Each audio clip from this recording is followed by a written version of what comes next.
Movie inaanza na muonyesha huyu dada anaitwa EBA ambaye ni msanii lakini pia ni secretary kwenye kampuni moja hivi ya usafirishaji wa vitu. Sasa alikuwa amelala zake hapa na siku ya leo ilikuwa ni siku kubwa sana kwenye career yake ya muziki. Sasa akata ameshtuka, anaamshwa na alarm hapa kwamba muda wako tayari wa kulala umeisha. Sasa ameamka zake, anaenda kwenye kalenda, anakuta ni siku ambayo ni ya kurekodi, yani alikuwa na session studio. Basi unaambiwa alivyokuwa anapiga mswaki alikuwa anajiimbisha hapo, yani kuweka sauti yake vizuri kwa sababu leo ni siku yake kubwa ambayo alikuwa akisubiri sana kwa hamu. Basi anajiandaa huko anaimba hapo na anasema kwamba leo ni siku kubwa sana kwangu.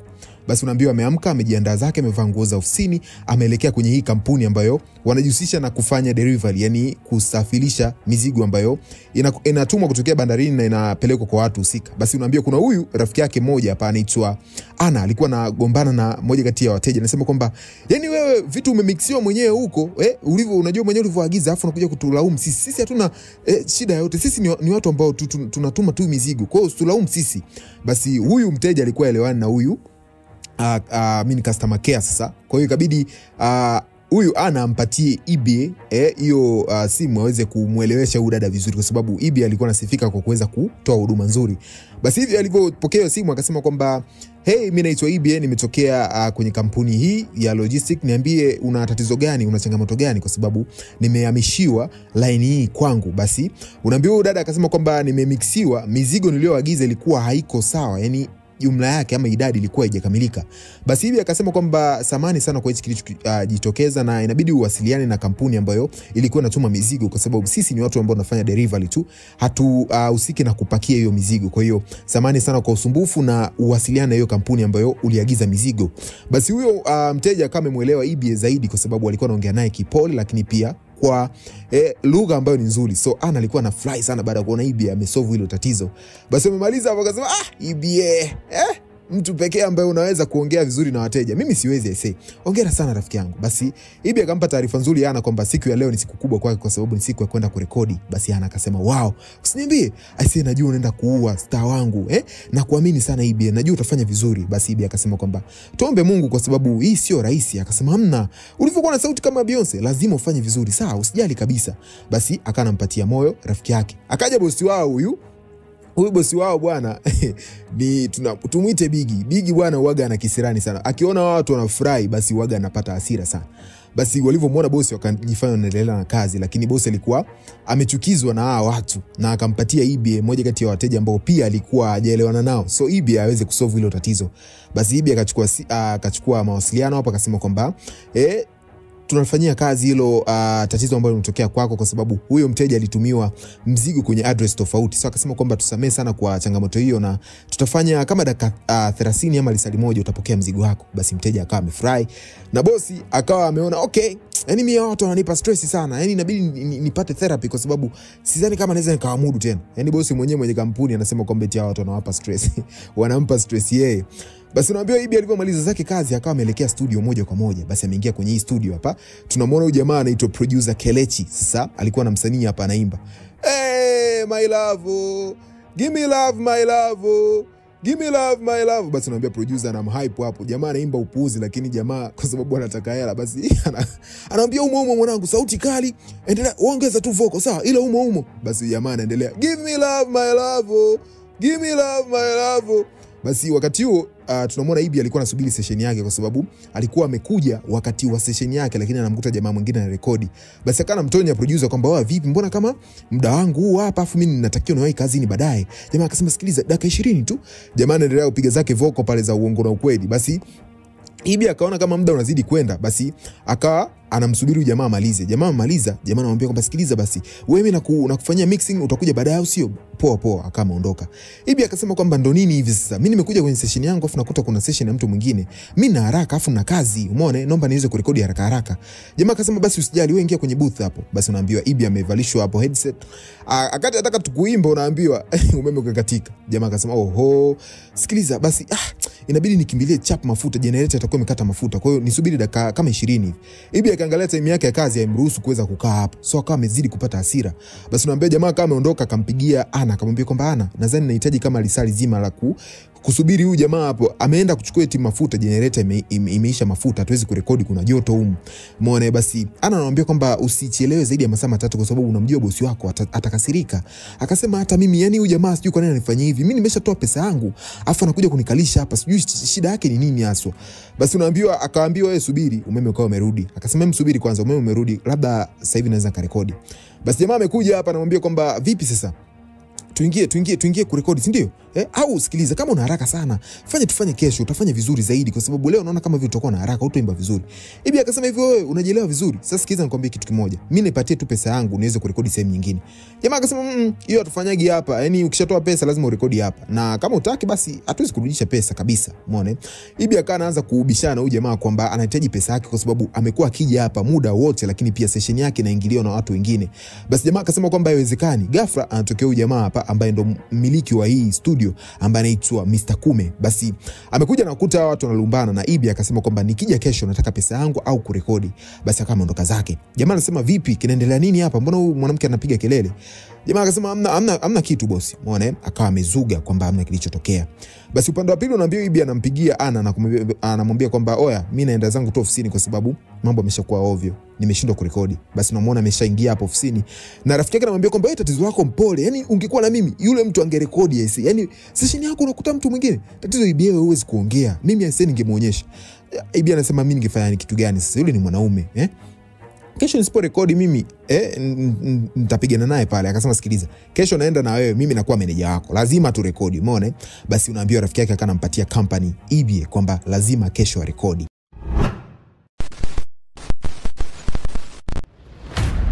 Mimi ni Solisiki, hapa ni Storytime 360. Kama ni mara yako ya kwanza kujiunga na sisi, make sure na subscribe. Movie yetu leo inaitwa When the Music Fade. Basi naambiwa leo mapema kabisa EBA kweli akawa amekuja na nani? Amekuja na Ana kama meneja yake. Basi unaambiwa Ana akasema mimi naitwa Ana, ni meneja yake, sasa nataka turekodi ngoma yetu kwa sababu mko ukituzungusha sana. Ibi akasema ndio, huyu ni meneja yangu. Basi akasema haina shida, basi ingia kwenye booth. Umeona? Basi wakaanza kuimba, unaambia Ibi leo akaanza kurekodi kweli na anaimba vizuri sana hapo. Mpaka unaambia producer mwenyewe akuamini. Akasema ni wewe, siku zote ulikuwa unapuuzia hichi kipaji, angalia sasa msanii wangu anavyojua kuimba. Akasema kweli madam, anajua kuimba vizuri. Ona anavyopanda ise, ni noma sana. Basi akawa anaendelea kuimba hapo na wakawa wamemalizia kurekodi hiyo vocal ambayo alikuwa anafanya hapo. Basi unaambiwa mpaka huyu jamaa yetu mmiliki wa hii studio Mr. Kume akawa amesikia hii sauti na akawa ametoka kutokea ofisini kwake kuja kusikiliza ni nani huyu. Anamkuza na yule binti ambaye alikuwa anazozana na jamaa juzi. Basi unaambiwa akasema wow, akanapiga makofi mwenyewe kwamba da, oe ngoma kali sana, ningependa ni mix mwenyewe. Sawa, kama amemwambia hivyo producer wake. Basi unaambiwa kweli jamaa akakesha na mixing ngoma ya EBA kwa sababu aliipenda kinoma. Mmiliki mwenyewe akana furahia kwamba mbona hii ni pesa ise, anaimba vizuri sana msichana, anaimba vizuri kinoma. Basi akama tumia ngoma yake EBA na akana isikiliza, wow, imemixiwa vizuri kinoma, yani yeye mwenyewe akana sikiza ana enjoy. Basi akama amepokea simu hapo ya Mr. Kume, akasema kwamba mimi naitwa Kume, ni mmiliki wa ile studio. Akasema wow, nimesikia umemix hii ngoma mwenyewe ise, umefanya vizuri sana, nimesikia ngoma inasikika clean. Jamaa akasema sio hivyo tu, nimekuja na deal kwa ajili yako kwa sababu nimekuandalia show kwenye Moscow venue uweze kuperform. Hivi akasema Moscow venue unayojua? Akasema ndio, naimiliki ile, sasa nataka wewe uperform pale. Akasema wow, siamini kabisa. Ile ni venue maarufu sana. Akasema usijali, nimeshakwambia jiandae. Umeona? Lakini hajawahi kufanya hii show sehemu yote, yani hajawahi kufanya show ya muziki sehemu yote. Kwa sababu akasema ndafanyaje mimi? Jamaa akasema wewe usijali, kila kitu ndakupangilia, wewe jiandae tu. Akawa amefurahi kinoma. Basi anakuja kumwambia Ana siku ya leo, na Ana akawa amefurahi, na alipomsikizisha hiyo ngoma akasema wow, hongera sana rafiki yangu, yani nimefurahi, yani sasa unaenda kuwa star wewe. Akasema bado ndo tunaanza, ngoja tuone inakuaje. Basi unaambia kweli baadaye tunamuona bosi Bonge ameingia hapa, anasema nyie mnafurahi tu hapa, mnapiga kelele za nini? Nimewapa kazi, nimeifanya. Akasema hapana. Mnataka mwaachisho kazi, si ndio? Ikabidi warejee kazini. Basi unaambiwa leo anajiandaa kwa ajili ya kwenda kuperform kwenye ile venue. Basi ana hofu kweli, anasema nitafanyaje mimi? Ghafla jamaa yetu anaingia Kume. Anasema kwamba vipi, uko tayari? Akasema na uoga sana. Akasema sikiliza, una haja kuogopa, wale ni watu kama watu tu, umeona, na unachohitajika wewe ni kuonyesha kipaji chako. Akasema lakini sijai kufanya hichi kitu. Akasema usijali, kila kitu kitakuwa sawa. Cha kufanya ni wewe uangalie watu juu yao, sio angalie usoni, sawa? Alafu utaimba vizuri. Basi jamaa kana tricks na anampa moyo sana EBA kwa ajili ya kufanya hiyo performance. Basi kweli unaambiwa muda wa kuimba ukawa umefika, amepandisha hapo, akaanza kuimba. Basi unaambiwa alivyoanza tu kuimba, ana na fly kweli yuko anasema rafiki yangu huyo. Basi unaambiwa watu wakaanza kuvibe kwa sababu alikuwa anaimba vizuri na sauti nzuri sana EBA. Basi watu kama wamefurahia na hiyo performance ambayo ameitoa, na baada ya kumaliza amekutana na Ana huko. Ana anasema EBA sijategemea. Ase wewe ni Beyonce kama nilivyokuwa nakwambia. Unajua kuimba msichana, umeona? Akanamsifia sana rafiki yake. Basi alivyokuja hapo Kume akamwambia kwamba wow, nimefurahishwa sana. Umeimba vizuri, kila mtu amefurahia. Hongera. Basi EBA akasema nashukuru, akasema lakini kuna mtu nataka nikutanishe naye. Basi akamkutanisha na huyu jamaa anaitwa Big D. Yeye ni producer pia mkubwa sana. Akasema wow. Jamaa akasema sikiliza, siku ukiacha kufanya kazi na mimi, utaanza kufanya na Big D kazi kwa sababu ni producer mkubwa zaidi. Basi wakawa wamefurahi na wakawa wamelink hapo pamoja. Umeona? Mambo yakaanza kuwa mazuri na wakawa wanaona kabisa ndoto zao zinakamilika. Leo hapo ofisini huko wanafurahia kweli kwamba jana uliua, jana umeua. Bosi anaingia. Bonge anasema kwamba hivi nyie hamnaga kazi nyingine ya kufanya zaidi kupiga kelele, si ndio? Nimewaajiri hapa mpige kelele. Akasema hamna bosi. Akasema kazi yangu umeimaliza. Ndo tunaifanya. Akasema naomba mifanye kazi yangu.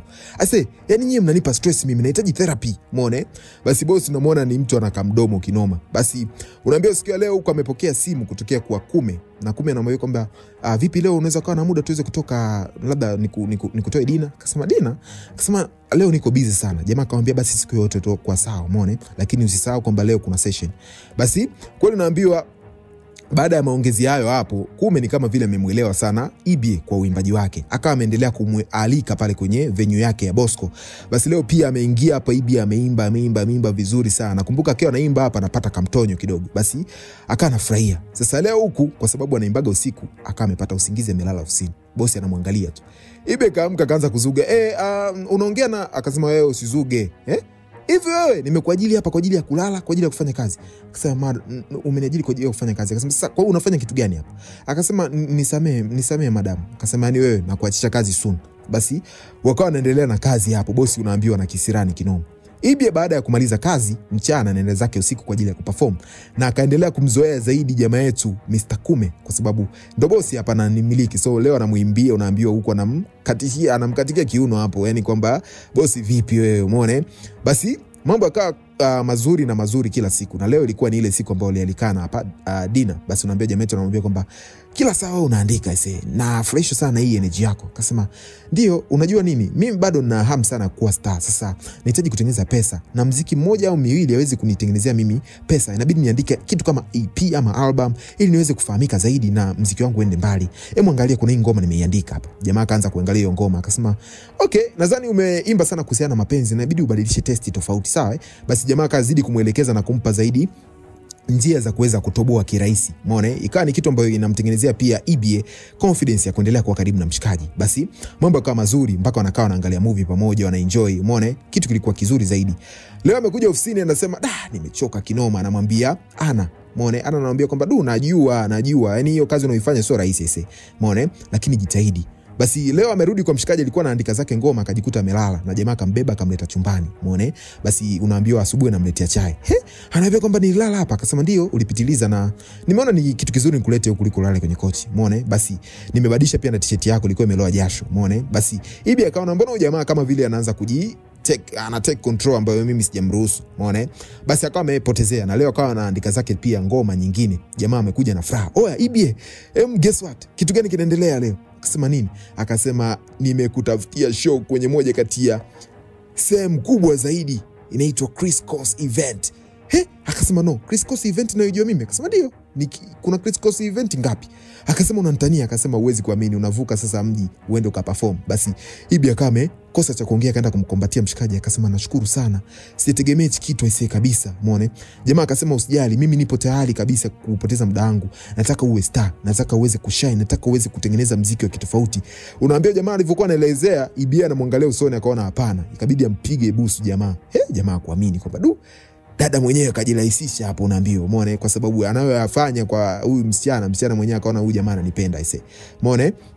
Jamaa akamwambia kwamba usijali, na akamshika kiuno. Basi akaanza kumkiss pia EBA. EBA akamwambia kwamba sijai kufanya hichi kitu. Jamaa akasema hujai kufanya kitu? Ina maana EBA alikuwa ni bikira. Umeona? Jamaa akamwambia kwamba usijali, kila kitu kitakuwa sawa. Umeona? Basi akawa amemwacha hapo na amemkumbatia. Basi leo naambiwa amekuja ofisini kwa sababu alifanya ile tendo na akawa amechoka kinoma, amelala. bosi anamkuta amelala. Akasema leo nimekubamba. Umelala? Yani wewe unajiona umekuaje siku hizi EBA? Yani kazi ufanyi, yani uko tu unalala. Yani mimi nakwambia hii ofisi itakushinda. Muone akaanza kumchana EBA kwamba hii ofisi itamshinda, na EBA akampatia ana taarifa kwamba anaenda kuperform kwenye Criss Cross event. Basi ana kama amefurahi kinoma kwa ajili ya rafiki yake. Basi naambia siku ya leo jamaa alikuwa amekaa hapa na EBA na wakaanza kuarrange vitu ambavyo alikuwa anatakiwa kuvifanya, na akati anamuongelesha EBA alikuwa mbali sana. Jamaa akamwambia lakini mimi naongea na wewe lakini wewe uko mbali. Niambie kitu gani kinakustress wewe? EBA akamwambia kwamba nachoka kazi.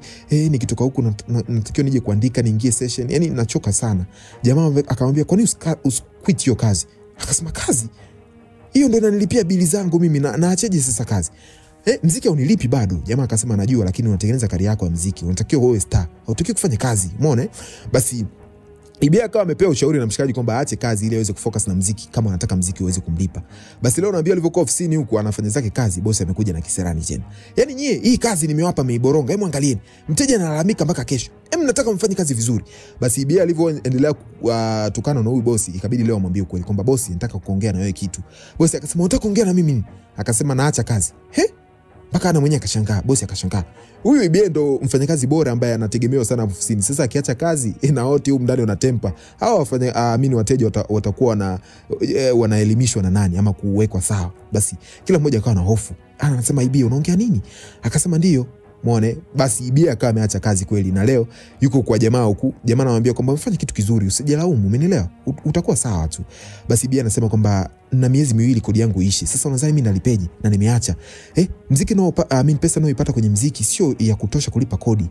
Jamaa akasema unaonaje kama utamove on na mimi? Yani uhamie hapa.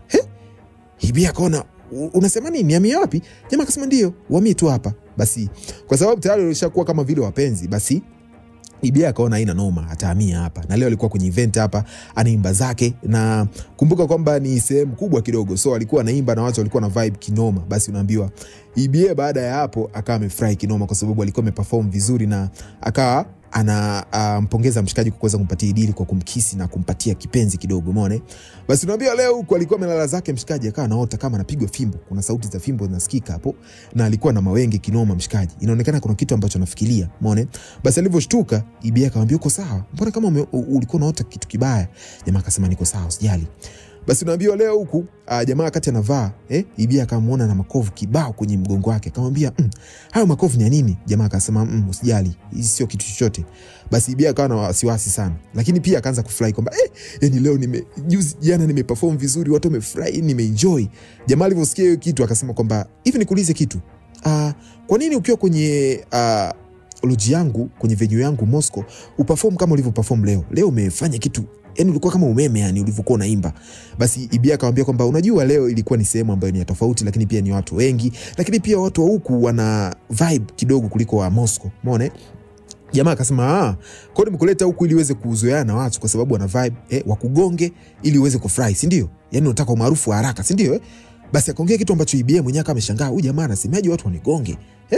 Basi akawa amepata hofu kidogo, na jamaa akasema kwamba tuliza akili, tuliza wenge. Umeona? Basi akawa ameondoka. EBA kile kitu kikamtafuna kichwani kwamba huyu jamaa ameongea kitu gani, kwa sababu aliongea kitu kibaya. Umeona? Basi leo asubuhi EBA alikuwa na mawazo kinoma, na jamaa akaja hapa akasema kwamba EBA nisamee kwa nilichokiongea siku ya jana. Akasema umenikosea sana. Jamaa akasema ndio, nilikuwa nimeelewa, afu unajua ilikuwa sio akili yangu, kwa naomba unisamee. EBA akasema kwamba ilikuwa sio akili yako, basi sawa, nimekusamee. Basi jamaa ananyanyuka, kavua kaushi yake hiyo, akamuona pia yale makovu yake ambayo aliyaona juzi. Akamwambia lakini hao makovu mbona kama sio ya kawaida, ni nini hicho? Jamaa akasema usijali, nimeshasema sio kitu chochote. Basi unaambia leo huku amepewa biti kwa ajili ya kuweza kuandikia ngoma, lakini EBA kila akijaribu kuandika ngoma inakataa. Akaona hili biti likoje, mbona silielewi? Ikabidi ampigie producer ambaye ni Kelechi, na akamwambia kwamba Kelechi, nikijaribu kuandika hii ngoma kupitia ile biti siwezi, yani sijui ni mazingira au ndani ama ni kitu gani, yani kuna kitu ambacho kipo kichwani kwangu ambacho kinanifanya nishindwe kuandika hii ngoma vizuri. Basi Kelechi anamwambia kwamba usijali, nitakutengenezea mimi biti jingine, lakini jitahidi uandike ile biti kwa sababu boss ndo amekupa. Basi akana jitahidi, lakini nakataa. Ikabidi amfuate Kelechi studio. Basi akati anataka kuondoka hapa, anamwambia mshikaji kwamba nadhani na kazi kidogo na ile beat nipatia, nadhani sio langu kwa sababu sijioni mule ndani. Jamaa unaambiwa akapata hasira, akanyanyuka, akamwambia kwamba unasemaje wewe? mimi naandaa beat kwa masaa na masaa, unaniambia alifiti. Nataka uniandikie ngoma kupitia ile beat, umeelewa? Kwa sababu mimi napoteza muda wangu kwa ajili ya kupambania ndoto zako za kipumbavu. Sasa jamaa alivyokuwa anaongea, alikuwa anaongea na hasira kama vile kuna ugomvi unaambiwa. EBA akamwambia mbona unaongea hivyo? Jamaa akasema ndio, nimeshasema napambania ndoto zako za kipumbavu afu unaniambia beat alifai. Nataka uandike ile beat, sawa? Basi EBA ikazidi kumpatia hofu, na leo naambiwa alivyokuwa nyumbani akaanza kumpigia simu Ana na akamwambia kwamba mbona nahisi kama vile siko salama kwa sababu nimekuwa nikijaribu kuandika ngoma karibia wiki 2 aziji. Yaani kichwani kwangu hamna idea yote inayokuja, sijui tatizo ni nini, umeona? Basi akajisi kama kuna kitu ambacho hakiko sawa kwenye kichwa chake, yani anahitaji kama therapy. Basi naambia jamaa akawa amekuja leo chumbani kwake, kuna anamwambia kwamba vipi umemaliza? EBA anasema bado anahitaji kufocus. Jamaa akawa amekuja tena kwa hasira. Akasema unahitaji kufocus? Akamkata kibao kwanza, akamwambia unahitaji kufocus na mwezi mzima tujaandika ngoma. Basi EBA akasema kwamba mbona nipiga? Kwa nini unanipiga? Jamaa akamvuta, akamwambia sikiliza, nahitaji uandike ngoma, shika. Akachukua daftari ile akachana zile lyrics alizokuwa anaandika mwanzo, akamwambia kwamba andika upi. EBA akasema una nini? Akasema nataka uandike ngoma. Basi jamaa alikuwa anaongea na hasira na jazba kubwa. EBA ikazidi kumpa hofu. Leo asubuhi akamuita akamwambia kwamba sikiliza, nataka tuongee kitu kume. Nahisi kama vile hauko sawa na inahitaji tuongee. Una kitu gani ambacho kinaendelea? Jamaa akasema nini kwani? Mimi kosa langu kuambia uandike ngoma? Akasema hapana, siko comfortable kabisa kwenye nyumba sasa hivi na nahitaji uhuru wangu kwa sababu unaona kama vile wewe unanifanya kama mimi mateka huko ndani. Basi jamaa akutaka kuongea akaondoka. EBA ikabidi amfuate leo Kelechi studio na amsikilizishe ile beat, akamwambia kwamba ili beat una idea lolote na ile beat? Jamaa akasema mbona beat kali tu, kuna kitu gani ambacho kinaendelea kwenye kichwa chako? Fikiria, mbona beat naona kama vile liko vizuri. Jamaa yetu Mr. Kume akawa ameingia hapo nyuma, akamsikia EBA anasema kwamba ili beat mimi alinipi feeling. Basi unaambia jamaa akasema feeling gani? Basi unaambiwa ikabidi Kelechi aondoke aache watu wawili, na akaa amemsogelea EBA akamwambia unataka feeling gani ambazo unahitaji? Nimeshakwambia nahitaji ili beat uandikie na una rekodi sasa hivi.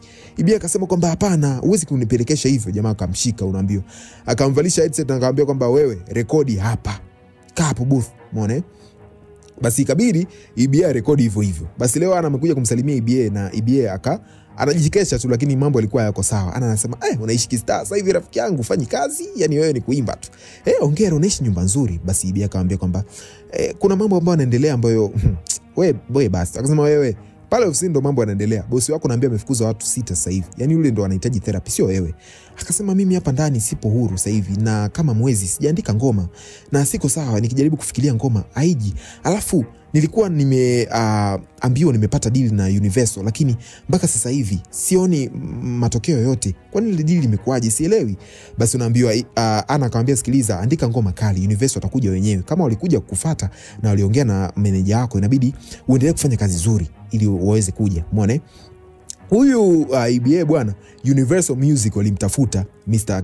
Kume na kumwambia kwamba wanamhitaji huyu msanii kuweza kumsign, lakini Kume ni kama akaanza kujizungusha hivi na lile deal alikuendelea tena. Ndio maana EBA anamuuliza leo Ana, nilitakwa na Universal Music lakini mpaka sasa hivi sioni matokeo yoyote.